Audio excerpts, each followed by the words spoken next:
Welcome back to my channel. If you are new here, thank you so much for joining us. And if you're returning, thank you so much for coming back again. I missed last week again, and I know life happened. That's just, I've decided is going to happen, and that sometimes I'm going to have to miss uploads because I do have a full-time job and I do have a family that that I have to take care of. And so sometimes I'm going to have to skip, and I will try to stay up on the community posts, but I kind of just dipped out of YouTube completely. But I am back this week, so I'm ready to share another true crime case. So if that's something that you're interested in, go ahead and click the little subscribe button down below, as well as the little bell icon so you can be notified when I upload, if that's something that you want to do. If you don't, that's cool too. But I'm super thankful for you joining me here today. And so yeah, I do want to give you a little warning that some of the things we talk about on this channel can be a little graphic and a little heavy. So if that's something that your mental health cannot handle, just go ahead and click off this video and catch me somewhere else.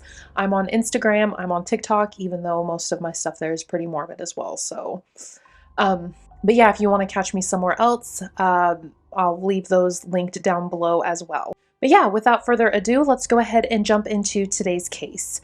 Today we're going to be talking about Tristyn Bailey. This case is kind of fascinating because there was a lot of social media involved towards the end, and a lot of people saying that this is how they were going to have to get famous, by murdering someone and stuff like that. I kind of find it a little interesting and strange that this case kind of took off on social media, and it just shows that maybe we are a little bit desensitized to the whole true crime space because it's talked about so frequently online. You know, people talking about Tristyn deserving what happened to her and those kinds of things. It's a very disturbing case, and to think that there's people out there that think that the only way that they could be famous is if they murdered somebody. So I think it's a very interesting case. It's very tragic. It's very sad. So we'll go ahead and jump into the story. So like I said, we're talking about Tristyn Bailey today. Tristyn was only 13 years old, and she was in 7th grade at Patriot Oaks Academy in St. John's, Florida.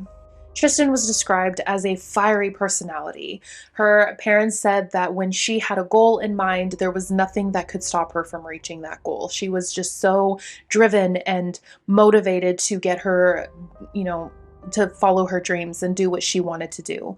Tristyn was also a cheerleader, and she was very passionate about cheerleading. She had plans to be a cheerleader through junior high, high school, and through college. This is how she wanted to spend her life, and she was so passionate. She was also very passionate about her team. She loved her team, and she stood by them.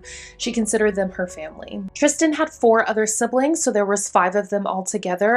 Her mother, Stacy, and her father, Forrest, were very proud parents. They loved Tristyn so very much. They loved all of their children. They were very good parents, and she came from a very stable and healthy home. Their family was all about supporting each other and their goals, and they were just a tight-knit, close group that just loved on each other all the time. The area that they lived in, Florida, was considered a very safe place. Crime was basically non-existent.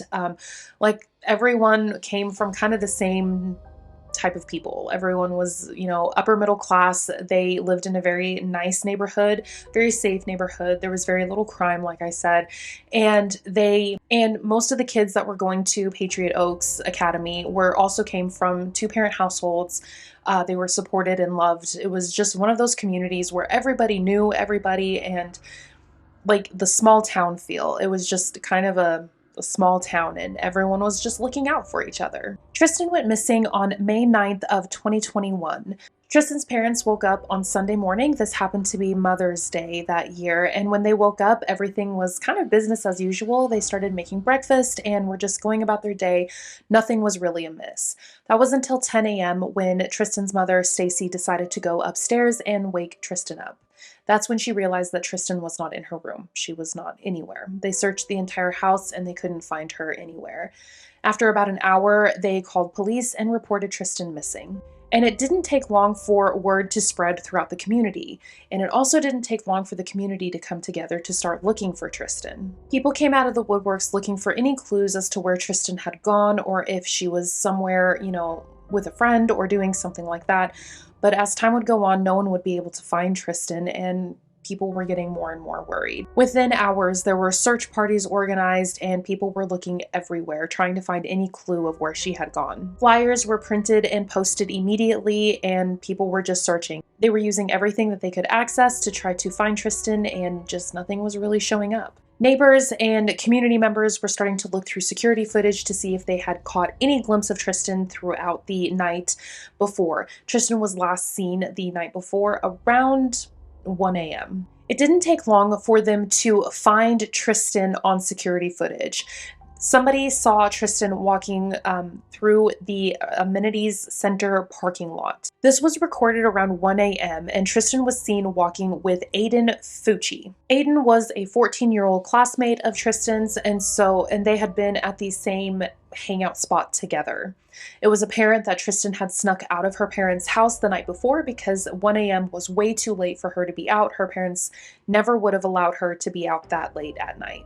They would soon find even more footage of Tristyn and Aiden walking through the neighborhood on sidewalks, and then they are seen walking into a wooded area just outside of camera range. Like they walked into a wooded area, and that's where Tristyn was last seen. Investigators decided to talk to Aiden as soon as this footage was made known to them. When talking to Aiden, Aiden said that he and Tristyn had been hanging out and decided to go on a walk around 1 in the morning.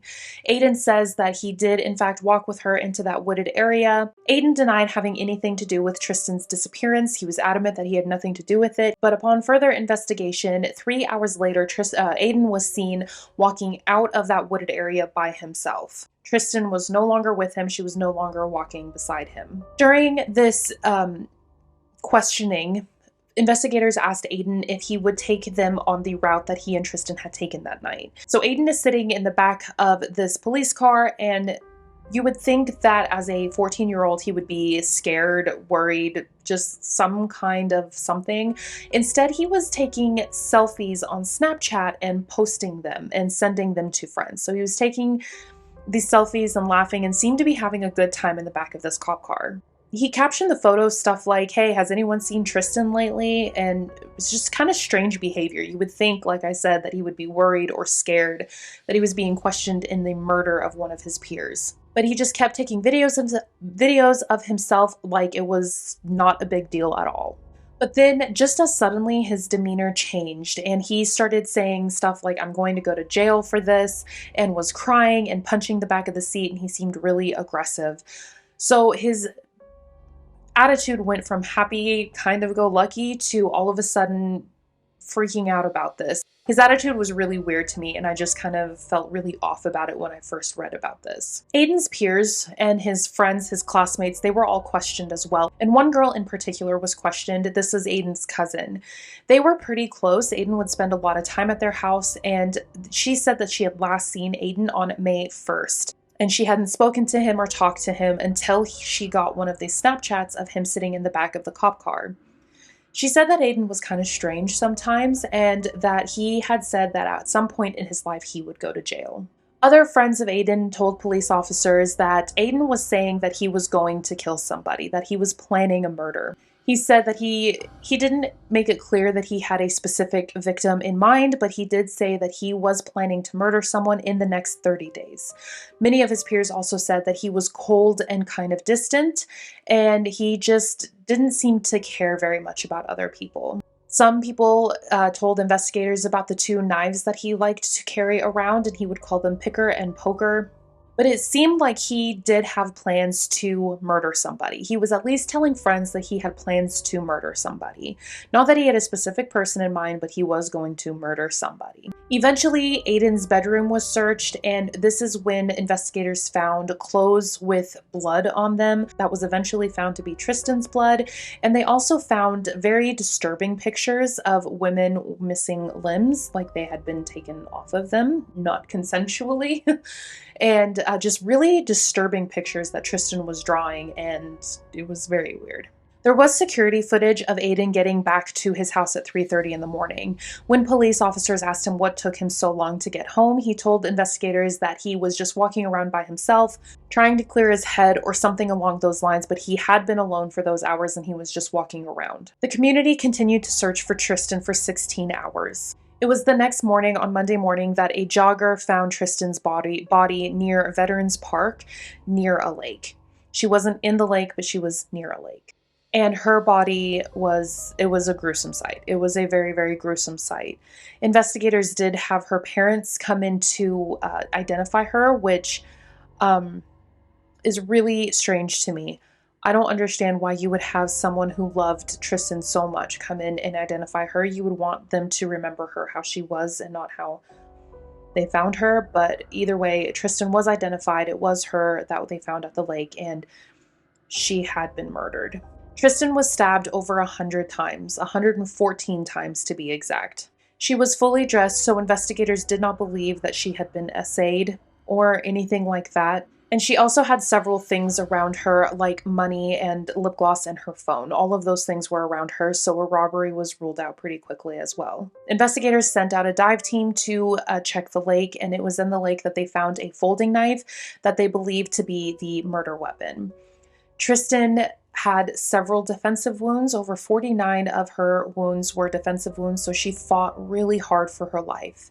They also found a tip of the knife in Tristyn's skull, and investigators believe that had the knife not broke, the attack would have gone on much longer, and she was already stabbed 114 times. The knife that was found was very similar to knives that Aiden had been seen with before, and so investigators decided to arrest him as the main suspect. He was the last person seen with Tristyn, and just everything was kind of pointing to him, and a judge agreed and decided that he would stay in jail until he was able to get the case going in the judicial system. The thing that stumped police is that there was no apparent motive. There really wasn't a motive as to why Aiden wanted to kill Tristyn. So they just came to the conclusion that Aiden was just a murderer. That's just what he wanted to do. He was cold, he was calloused, and he was just someone who wanted to take another person's life. They decided to try him as an adult, and he was charged with first-degree murder. It looks like the prosecutors are looking at life without the possibility of parole, and some people think that this is too harsh since Aiden is a minor child.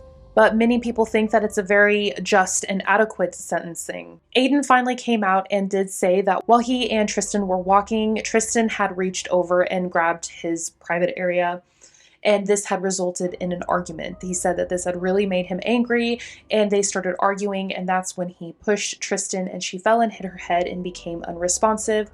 But he said that that's how he left her. He said that he did not murder her, he did not stab her, he had just pushed her and she had hit her head, but that's all he had done. But the case gets even stranger when you start looking at Aiden's mother.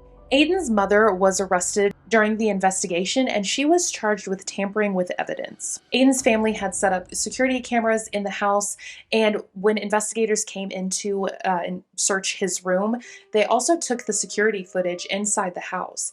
And that's when they saw Aiden's mom going into his room, taking out a pair of jeans, the jeans he had wore the night that Tristyn went missing, and they saw her washing them in the sink.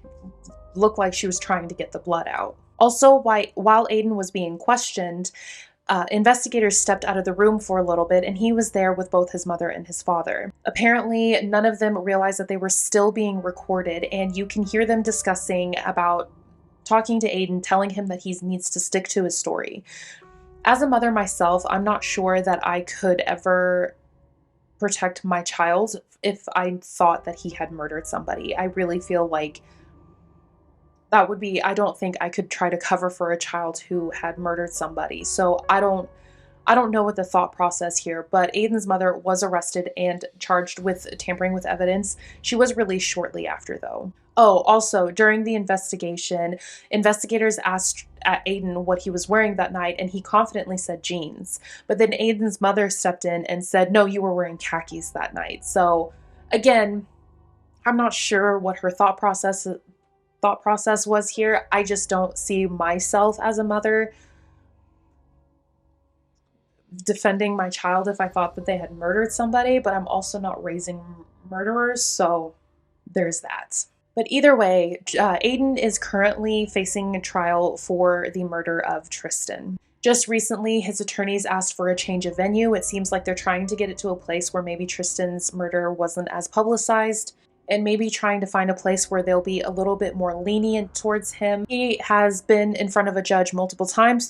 Those have been recorded and posted publicly, and in some of them he's acting very strange, like acting like he doesn't know where he's at or what he's doing or why he's there. And I don't know if he's maybe trying to find a way to get an insanity plea to make it look like he was insane during the crime so he can get a lesser sentence or get sentenced to or sent to a mental health facility instead of a prison. I'm not sure, but he is currently in a jail with adults, and maybe that scares him.